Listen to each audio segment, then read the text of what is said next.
Des marques que je ne soutiens pas. Il y en a certaines que je boycotte et que je pense que je vais boycotter pour toujours, et d'autres avec lesquelles je suis plutôt en pause. À savoir que moi je suis étudiante, donc j'ai pas énormément de budget à dépenser, et de ce fait, chaque euro que je dépense, j'essaie de le dépenser pour une marque dont je soutiens un minimum les principes. Enfin, au moins, pas que je soutiens les principes, mais qu'il n'y a pas quelque chose que je ne soutiens pas dedans. À savoir que je ne parlais que de marques non testées sur les animaux. Si vous voulez mon avis là-dessus, ce sera en description, mais c'est un peu ma base sur l'échelle de l'éthique. Et puis après, il y a d'autres choses qui peuvent se rajouter qui font que je ne soutiens quand même pas la marque. Avant que je commence, ce look est inspiré par Soroka Irina.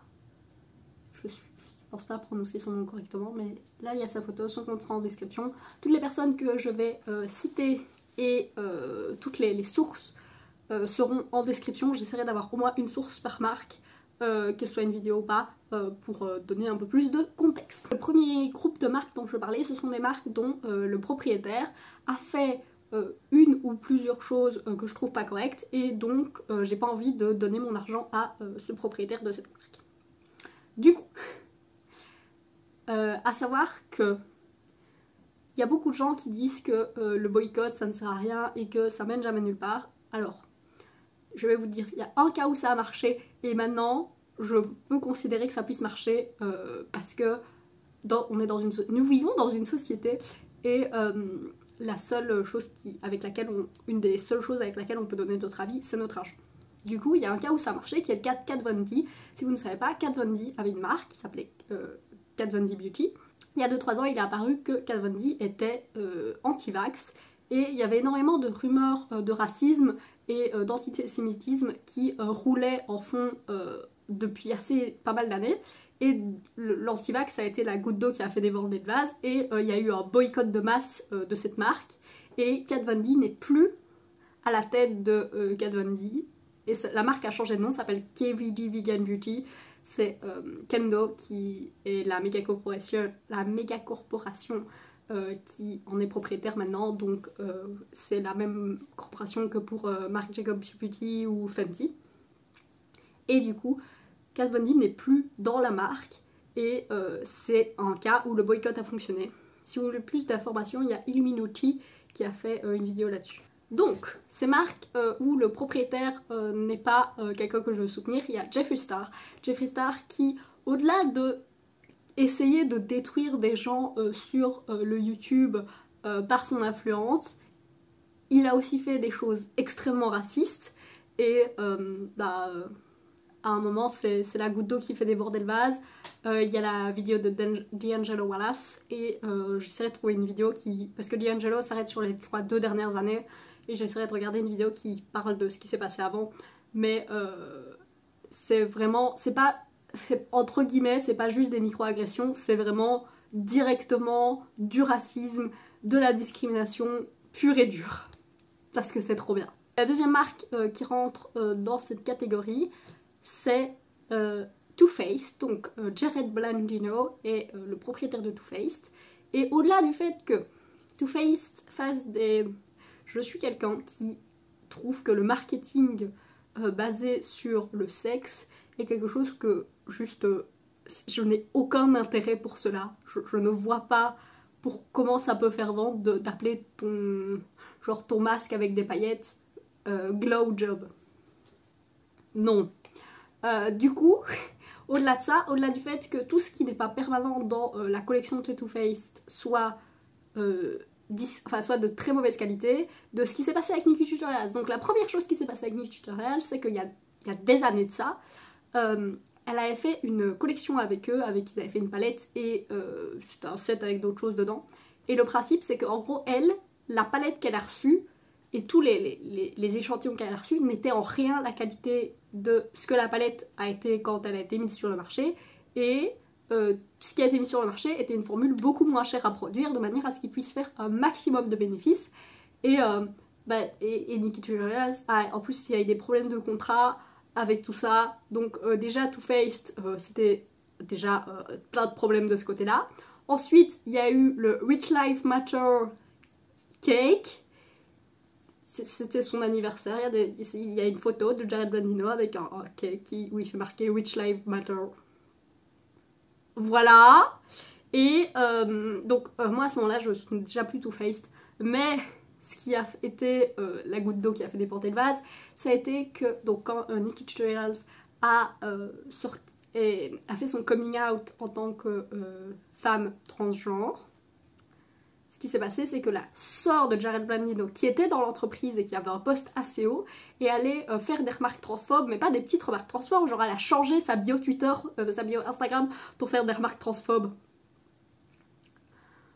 Oui, moi aussi ça me laisse un goût amer dans la bouche. Et donc officiellement Jared Blandino l'a viré, mais on ne sait pas exactement qu'est-ce qui s'est passé, tous les tenants et les aboutissants de cette situation, et on ne sait pas exactement quel est le pouvoir qu'elle a encore dans l'entreprise. Mais du coup, Too-Faced, non. Ensuite, il y a, je vais mettre dans le même paquet KVG Beauty et Kylie Cosmetics, qui sont donc la marque de Kim Kardashian et de Kylie Jenner, qui est une Kardashian aussi. Et les Kardashians, c'est des gens qui... Il faut dire ce qui est. L'impact des Kardashians est non négligeable dans le monde actuel. Littéralement, la forme idéale de corps dépend de Kim Kardashian. Et il y a énormément de choses qui dépendent des Kardashians. Mais ils font tellement d'appropriation culturelle et de choses racistes qu'à un moment, non. Genre... C'est vraiment, déjà, ces lignes de maquillage, enfin, surtout celle de Kim Kardashian, on dirait pas que c'est une ligne de maquillage, mais vraiment genre du merch, du merchandising, et en plus, enfin, juste la quantité d'appropriation culturelle et de racisme fait par la famille Kardashian, c'est juste, j'ai pas envie de donner mon argent à ces stars de télé-réalité foncièrement, parce que c'est des stars de télé-réalité de base, pour qu'elles soient plus riches. La marque suivante, c'est Dragon Beauty, donc la marque de Nikita Dragon. Alors, au-delà du fait que si vous avez vu mes anti-haul nouveautés maquillage, que leurs produits soient genre littéralement l'esthétique, c'est l'esthétique de chez Claire's, littéralement. Au-delà de ça, Nikita Dragon, pareil, appropriation culturelle, pas une blackface, mais Nikita Dragon a une sale habitude de se maquiller de manière à avoir l'air plus...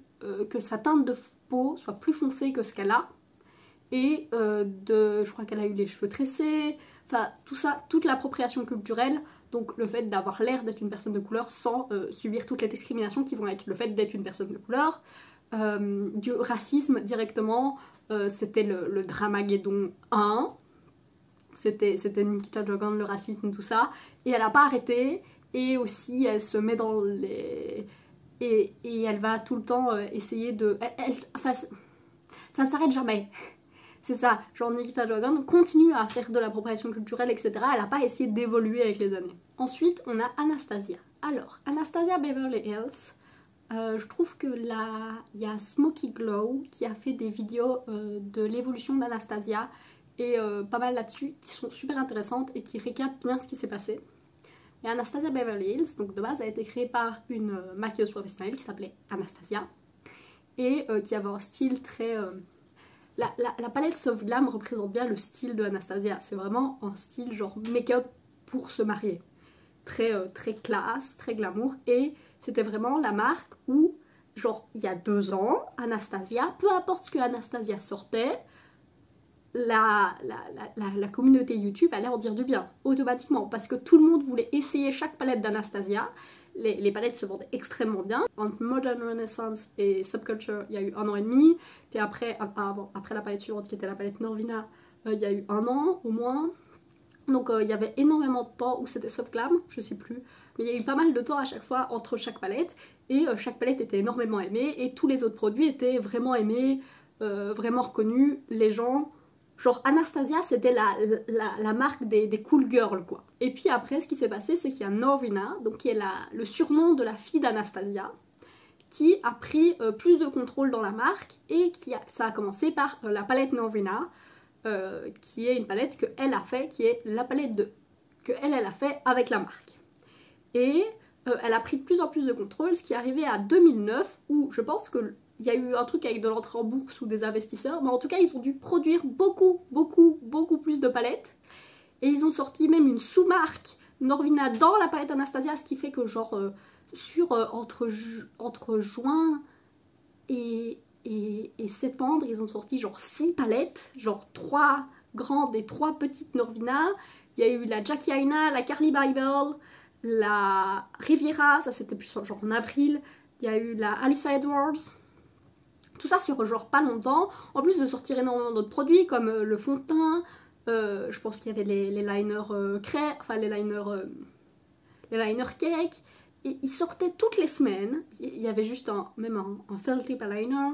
Toutes les semaines, c'était devenu... Il y a un truc d'Anastasia qui sort. C'était devenu Colourpop. Sauf que Colourpop, ils sont pas trop chers. Du coup, c'est plus acceptable, même si je vais parler dans une seconde de... Enfin, je parlerai dans la section suivante de Colourpop. Mais, voilà. Il y a des gens qui ont commencé à se désintéresser d'Anastasia parce que quand tu sors toutes les 2 semaines une palette à 60 €, les gens ne peuvent pas suivre.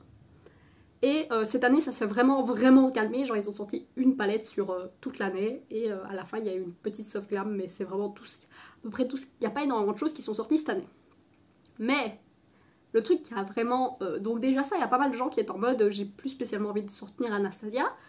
En tout cas, pour le moment, tant qu'ils sortent autant de choses.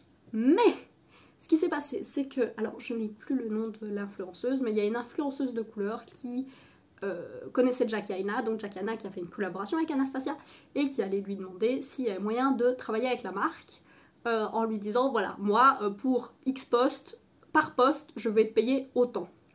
Et ce qui s'est passé, c'est que Anastasia, déjà, enfin pas Anastasia, la marque Anastasia, mais même Norvina avec qui elle avait pu parler de base en DM, enfin en message privé, a fini par la faire tourner en bourrique et vraiment... Au final, je crois qu'elle a été payée le quart de ce qu'elle avait demandé, quelque chose comme ça, genre vraiment rien du tout. Et ils l'ont vraiment, pendant des mois et des mois, en lui faisant croire qu'ils allaient la payer correctement, et puis à chaque fois en coupant un petit peu dans le contrat, à chaque fois en lui laissant de moins en moins de droits sur le travail qu'elle allait produire. Et donc déjà ça, c'est juste absolument pas correct. Et en plus de cette situation, on a appris que Norvina voulait uniquement faire des deals, enfin voulait faire ses deals quand ou ne voulait pas, enfin je sais pas dans quel sens ça va, mais quand Mercure est en rétrograde. Alors qu'est-ce que ça veut dire Mercure qui est en rétrograde? C'est un phénomène visuel. Mercure il continue à tourner, hein. C'est la gravité, c'est Newton. À la limite vous pouvez dire que si vous voulez faire les joints intelligents, vous pouvez dire que c'est la relativité générale, mais foncièrement ça tourne. C'est juste la manière dont la Terre et Newton tournent l'un et l'autre autour du soleil qui fait qu'on a l'impression que Mercure, genre à un moment il avance et puis il recule et puis il réavance et le moment où il recule c'est la rétrograde, c'est juste un phénomène visuel. Mais il y a des gens qui, comme le zodiaque, pensent que ça peut avoir des effets, j'en sais rien, enfin voilà. Bonjour, j'ai fait des études de physique quand même, de sciences physiques, donc non, c'est non. Et le fait qu'elle pose genre des deals du business par rapport à ce genre de phénomène optique, c'est juste à un moment, non. Et Norvina en plus a... Ah oui, j'ai oublié de dire une chose encore. Donc Norvina avait besoin de faire de la pub pour Anastasia pour pas cher. Donc qu'est-ce qu'ils ont fait? Ils ont fait le premier PR search. Alors ça veut dire recherche de PR, de personnes à qui envoyer du PR. Donc du PR, c'est des produits gratuits envoyés aux influenceurs de manière à ce qu'ils puissent faire des reviews par exemple avant la sortie du produit et que les influenceurs parlent de votre produit sans qu'ils aillent l'acheter. Mais normalement quand on envoie du PR, il n'y a aucune relation qui est liée et du coup on ne doit pas envoyer imaginons, bon je ne vais pas recevoir du PR, mais imaginons que je reçoive du PR, je ne suis pas obligée de le montrer à la caméra. Il n'y a aucun lien, aucun contrat qui est fait. Si je suis obligée de le montrer à la caméra, il faut qu'il y ait un contrat monétaire qui soit fait. Normalement, c'est comme ça que ça marche, selon les lois en vigueur, aussi bien en Europe qu'aux États-Unis. Du coup, Norvina a besoin de faire de la pub pas chère. Du coup, elle a dit sur ses réseaux sociaux qu'elle cherchait des gens à mettre sur la PR list de Anastasia.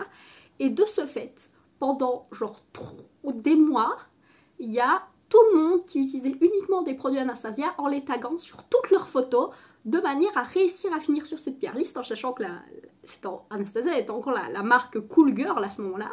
Et Anastasia a de fait, enfin Norvina, Anastasia la marque, a donc mis énormément de gens sur la PR list et il y a un chacun en a reçu. Par contre, on sait qu'il y a eu un énorme turnover, donc il y a beaucoup de gens qui ont été enlevés de la liste et remplacés par d'autres gens très rapidement. Donc ça c'est vraiment un fait assez important aussi, les gens ne restaient pas sur la liste longtemps. Et aussi ils avaient dit qu'ils choisissaient en fonction du talent, mais ça a été très vite remarqué que si un influenceur était trop petit ou ne rapportait pas assez Anastasia avec son PR, il était enlevé de la liste par rapport à ceux qui rapportaient plus. Tout ça pour dire que à cause de Anastasia, c'est pour ça que maintenant on a c'est dû à ce fait que maintenant les gens taguent les marques sur toutes leurs photos, que sur chaque photo ils taguent les marques de chaque produit qu'ils ont utilisé. Ça vient de là. Et ça aussi fait que, le fait que Internet était uniquement fait de personnes qui utilisaient Anastasia pendant des mois, c'était juste genre insupportable. Et c'était pas du tout une technique de marketing que j'ai trouvé juste à utiliser.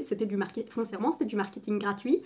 Et moi, c'est pas le genre de technique que j'aime. Donc c'était encore un élément qui fait que Anastasia, pour moi, genre à part si vraiment je vois que les pratiques commerciales changent, pour le moment, non. Next, je pense que c'est la dernière personne dans cette catégorie. C'est Limecrime. Limecrime appartient aux mêmes méga corporations que Stila. Je ne sais pas le nom de la méga corporation, désolée. Et pareil, il y a Illuminucci qui a fait aussi une super vidéo sur Limecrime et sur pourquoi est-ce que Limecrime en est arrivé à un boycott généralisé, comme pour Kat Von D. Et parce que la personne qui était en charge de Limecrime, donc Dodir, avait fait un nombre de choses racistes mais genre sans fin, et ils avaient aussi eu, il y a eu énormément de problèmes avec des gens qui avaient, donc en commandant sur Limecrime, leurs informations bancaires avaient été volées et ils avaient eu de l'argent qui avait été retiré de leur PayPal, quelque chose comme ça, et genre ça a été un point où PayPal a dû changer ses règles, donc c'était pas une petite chose. Et officiellement, Dodir n'est plus dans...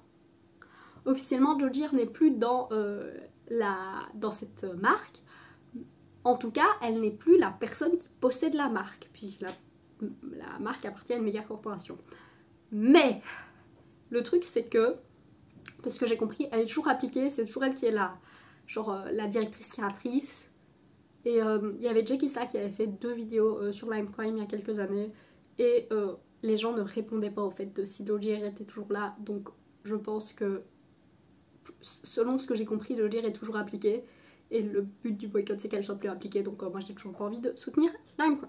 Je pense que maintenant, toutes les marques que je vais citer, c'est pour des raisons différentes. Donc normalement, elles n'auront pas de... Enfin, c'est pas pour juste le propriétaire. C'est pas pour les propriétaires, à part une marque, je sais pas qui sont les propriétaires de ces marques. À part 2 marques. Donc la première, c'est Hourglass. Hourglass, c'est très simple. Ils ne sont pas du tout inclusifs dans aucun des produits qui sortent. Chaque année à Noël, ils sortent une palette pour le visage, sauf qu'ils en sortent une carnation pour des peaux claires. Et je trouve que c'est juste pas correct. Et ils ont sorti il y a pas longtemps une poudre en une carnation qui fonctionne pareil que pour les peaux claires, qui est la Infinity Powder, je pense. Mais en tout cas, j'ai juste pas envie de soutenir Hourglass. Soit qu'il arrive, ce serait trop cher pour mon budget actuel, mais en général, j'ai pas envie de les soutenir parce qu'ils sont pas du tout inclusifs. Et je trouve ça pas correct en fait, simplement. Si vous voulez des informations sur l'inclusivité des marques, surtout pour leur teinte de fond de teint, il y a Gioli Glossy, je pense que c'est ça son nom, sur Instagram, qui met en évidence comment est-ce que les teintes de fond de teint sont mises sur un spectre de manière vraiment juste, sans aucun... juste sur un spectre directement, et c'est vraiment super bien fait. C'est super intéressant. La deuxième marque, c'est The Body Shop. Alors The Body Shop, c'est une marque que j'aimais vraiment bien. Il y en a un à Liège, donc c'était une marque que j'aimais bien utiliser. Mais, pourquoi est-ce que j'aimais bien utiliser The Body Shop? Parce que quand on voit sur leur site, il y a énormément d'éthique derrière ce qu'ils font, et c'est vraiment... ça fait vraiment très très marketing. Mais, Alors, pareil, vidéo des Illuminati. De ce que j'ai compris, déjà, quand les bases sur lesquelles la marque a été créée sont très très frauduleuses. Mais elle a été rachetée par 2 fois, je pense, depuis, donc on peut dire que c'est moins frauduleux maintenant. Même si, actuellement, donc le principe de The Body Shop, c'est que chaque produit est basé sur un ingrédient. Au-delà du fait que l'ingrédient est très bas dans la liste d'ingrédients et que la majorité des ingrédients sont des ingrédients très très basiques et normaux et même plutôt de vieilles formulations, ça, voilà, on peut dire que c'est juste du marketing, acceptons. Mais le truc, c'est qu'ils basent toute leur éthique là-dessus, sur ces ingrédients. De ce que j'ai compris, les ingrédients, genre ils vont aller par exemple 2 ans travailler avec des producteurs locaux, etc. pour pouvoir faire leur com et ramener des influenceurs, etc. Et puis après 2 ans, eh ben, ils vont lâcher les producteurs sans les prévenir, avec eux qui continuent à produire sans que The Body Shop aille acheter, et pour aller chercher les mêmes ingrédients dans une source moins chère, et du coup pas devoir payer le prix de produire ça éthiquement. C'est ce que j'ai compris. Mais, même si c'est pas le cas et que The Body Shop est plutôt une marque éthique, il y a un truc qui fait que je ne veux pas les soutenir quoi qu'il arrive, et c'est le fait que c'est une MLM. Alors, MLM, j'ai aucune idée de s'il y a un terme en français. Mais ce qui se passe, c'est Tupperware, foncièrement. C'est les réunions entre voisins où quelqu'un essaye de vendre à d'autres gens. Mais il faut réaliser que dans les MLM, il y a, je pense, 90% des gens qui ne font pas d'argent. Le principe, c'est que la compagnie ne fait pas d'argent sur le fait de vendre des produits, mais fait de l'argent sur le fait de vendre des produits à des vendeurs qui essayent de les vendre. Et la majorité des vendeurs, ils perdent de l'argent.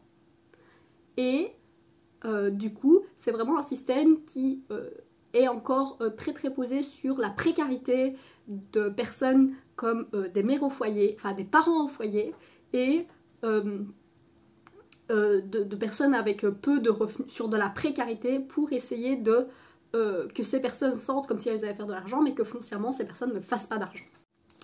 Du coup, moi je trouve que les MLM c'est vraiment horrible, et j'ai pas du tout envie de soutenir quoi que ce soit qui a d'un côté ou de l'autre une partie MLM, et The Body Shop ayant The Body Shop at Home, je pense qu'il y a une MLM, ben j'ai pas du tout envie de les soutenir.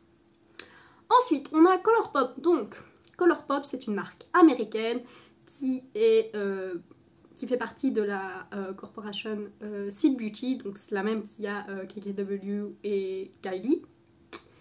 Et le truc, c'est que Colourpop et les propriétaires ont été très très directs pour ce fait. Les propriétaires de Colourpop, en créant Colourpop, voulaient créer la fast fashion de la beauté. Alors, si vous ne savez pas si vous ne connaissez pas à quel point la fast fashion c'est une horrible industrie, je vais mettre quelques vidéos en description. Mais revenons sur la beauté. De ce fait, ce qu'ils voulaient faire, c'est avoir beaucoup de sorties. Donc Colourpop sort une collection semaine, voire 2, et on voit bien sûr Colourpop qui ne restock pas les choses. Donc les choses ne reviennent pas en stock. Les choses sont vendues, et une fois qu'elles sont vendues, c'est à peu près parti. Donc déjà, ça joue sur la FOMO, donc la Fear of Missing Out, donc la peur de rater, enfin de ne pas pouvoir avoir la chose, alors que c'est une horrible technique marketing, parce qu'au lieu d'avoir assez de choses en stock, et ben ils vont simplement avoir genre moins de choses que ce qu'ils savent, ce qu'ils veulent vendre, et ça va forcer les gens à être sur le site à telle heure et absolument l'acheter sur le moment, parce qu'on sait jamais que ça ne soit plus là, même s'ils ne sont pas sûrs d'en avoir besoin. Déjà, Colourpop, j'aime pas ça pour ça. Et la troisième chose, et qui pour moi est vraiment importante, c'est qu'ils ne sont pas inclusifs. Alors, déjà, quand on voit, pareil, Dirty Glossy a fait un chart avec des teintes dans fond de teint de chez Colourpop, et on voit bien qu'elles ne sont pas du tout bien étalées sur le spectre. Mais, au-delà de ça, c'est surtout les autres produits. Quand une collection sort, je ne sais pas combien de produits, la majorité des collections fonctionnent pour toute personne avec une peau claire, mais rares sont les collections qui fonctionnent pour d'autres gens. Rares sont les palettes d'ombre à paupières qui ne sont pas juste extrêmement claires, et oui c'est ça, toutes les ombres à paupières sont tellement claires et juste ne fonctionnent pas sur la majorité des gens, sur la majorité de la population, et c'est vraiment une marque qui vise uniquement des personnes avec une teinte de peau claire, et qui, par le nombre de couleurs qui sortent de fond de teint et d'anti-cerne, etc., arrive à montrer qu'ils font genre, ils sont inclusifs, mais foncièrement on voit bien dans leur sortie que ce n'est pas du tout une priorité et j'ai pas du tout envie de soutenir Colourpop pour ça. Ensuite on a Morphe, alors Morphe en français, je veux dire Morphe. C'est une marque américaine qui possède d'autres marques et qui fonctionne avec d'autres marques. Donc un des grands trucs de Morphe, c'était qu'ils ont des magasins physiques et dans ces magasins physiques on pouvait trouver des marques qu'on ne pouvait pas trouver autre part qu'en ligne, comme Jeffree Star. Jeffree Star a été un énorme fait, Jeffree Star cosmétique et Jeffree Star la personne, était un énorme fait ils allaient à ces inaugurations de trucs Morphe et juste pour... c'est comme ça qu'ils ont eu énormément de clients. Le but c'était les ombres à paupières avec 35 ombres à paupières, les palettes d'ombres à paupières avec 35 pannes, pour dire qu'on avait beaucoup pour notre argent. La première chose, c'est que Morphe a commencé avec une compagnie private label. Qu'est-ce que ça veut dire private label? Donc ça veut dire qu'ils n'utilisent pas, par exemple, imaginons qu'une marque fasse des ombres à paupières, enfin des palettes d'ombres à paupières, bah, il se peut que la formule des ombres à paupières, ce soit pas eux qui l'aient formulée, ils aient simplement choisi les couleurs, le packaging, l'harmonie de couleurs, etc. Et pour moi, pour ça, j'ai aucun problème parce que ça coûte extrêmement cher de lancer une marque. Par exemple, il y a Midas Cosmetics qui a commencé comme ça. Mais, et il y a des marques aussi qui vendent qui veulent avoir des pinceaux dans les choses qu'ils vendent, mais qui n'ont pas l'argent pour produire des pinceaux, du coup qui achètent des pinceaux déjà, qui mettent un petit... qui font un bénéfice dessus et qui les revendent. J'ai aucun problème avec ça. Ce que j'ai un problème avec les palettes private label, c'est quand ils prennent la même palette qui existe déjà et ils vont juste mettre leur nom dessus et la vendre avec un bénéfice. Je trouve ça vraiment pas du tout correct. Et du coup, je trouve que Morphe, c'est pas du tout des pratiques commerciales correctes. Ils ont vendu leurs produits comme des produits pour des artistes, pour des maquilleurs professionnels, alors que c'était juste private label.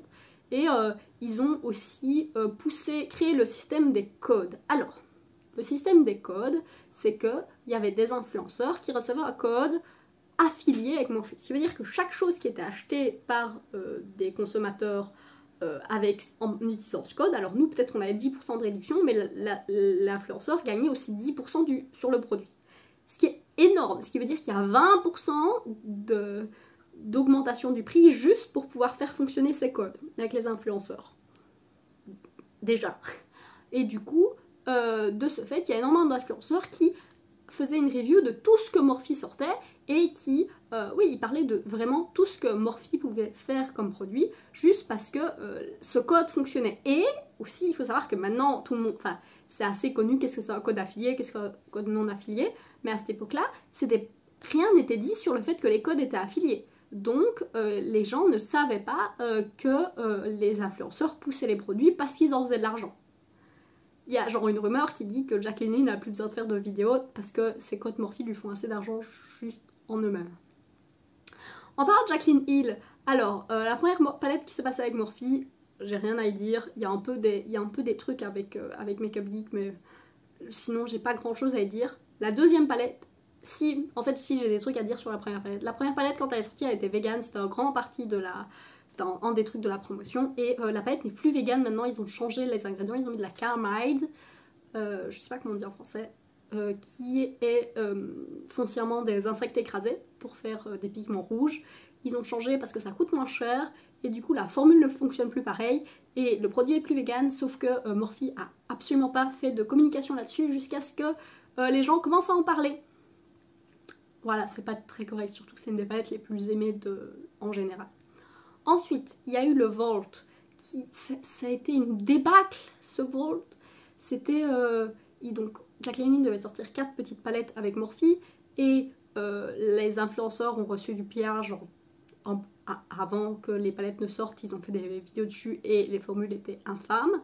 Du coup, il y a Morphe qui a fait « Oh là là, on s'est trompé, machin, on va tout ramener », et ils ont repoussé la sortie de genre 6 semaines, et puis ils ont dit « Oh ben voilà, c'est ressorti », sauf que y a d'autres influenceurs qui ont des marques qui ont parlé de cette sortie et qui ont dit que c'était absolument impossible qu'en 6 semaines ils aient refait des trucs, qu'il y avait des problèmes avec les codes sur le packaging, que donc chaque produit a un code normalement, et il y a des codes, des batch codes, ce qui fait que par exemple, imaginons ils produisent 1000 rouges à lèvres un jour, et puis le lendemain ils produisent 1000 rouges à lèvres, ce sera le même code sur les 1000 du jour 1, et puis un autre code sur les 1000 du jour 2, et ben comme ça on peut voir que s'il y a un problème, imaginons, on apprend qu'il y a un problème dans ceux du jour 2, et puis on peut ramener tous ceux du jour 2, et pas ceux du jour 1 qu'on sait qui sont normaux normalement.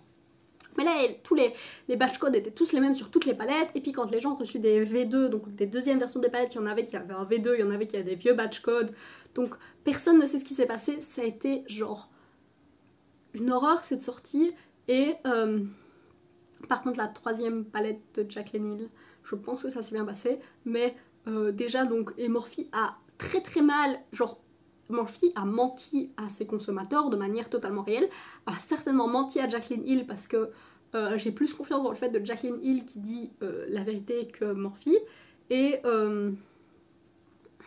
il y a eu plein, et c'est pas la dernière débâcle, Morphe a eu tellement de problèmes avec des influenceurs, Morphe a soutenu Jeffree Star jusqu'à ce que les influenceurs comme Jackie Aina commencent à lâcher les codes Morphe pour boycotter Jeffree Star, où ils ont été obligés de lâcher Jeffree Star. Morphe fait un nombre de choses, mais genre ça ne s'arrête jamais.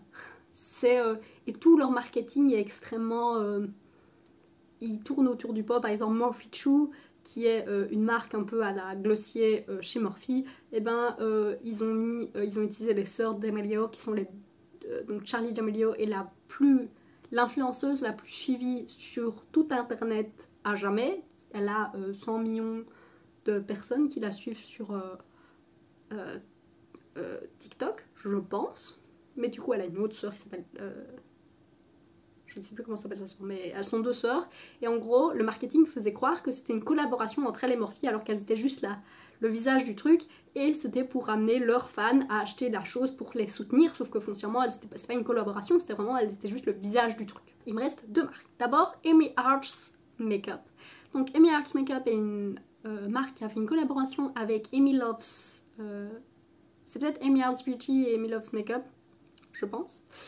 Et donc il y a une super youtubeuse, allez voir ce qu'elle fait, c'est vraiment trop bien. Et elle a sorti une palette sa palette est magnifique, faut dire ce qui est. Mais genre la compagnie, la scam à l'infini, ils ont fait de l'argent contre son dos, ils ont vraiment pas sorti la qualité qui était la même, enfin comme l'histoire avec Nikita Tutorials et Too Faced. Vraiment, c'est pas du tout une marque que j'ai envie de soutenir en général. Pour tout ce traitement de Amy était vraiment pas correct.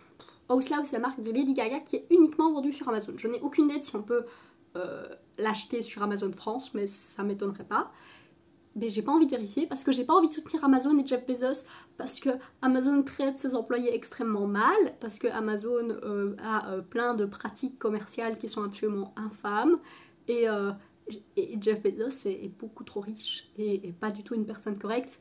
Il y a sa femme, genre dans le divorce avec sa femme, elle a récupéré plus d'argent que ce qu'il a donné aux organisations de charité.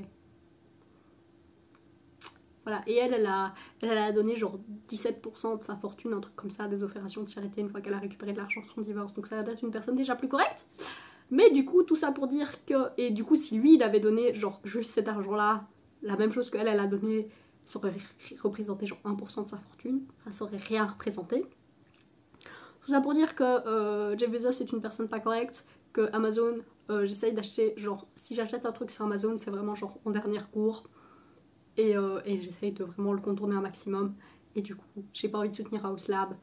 Parce qu'en plus, genre, oui, c'est la marque de Lady Gaga, mais genre, on voit pas du tout son esthétique dedans.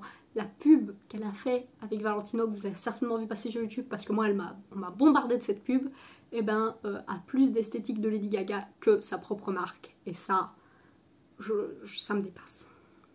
Sur ce, j'espère que vous aurez appris des choses, que vous aurez peut-être découvert des créateurs intéressants qui parlent d'éthique et dans le monde de la beauté. Passez une bonne journée et des bisous!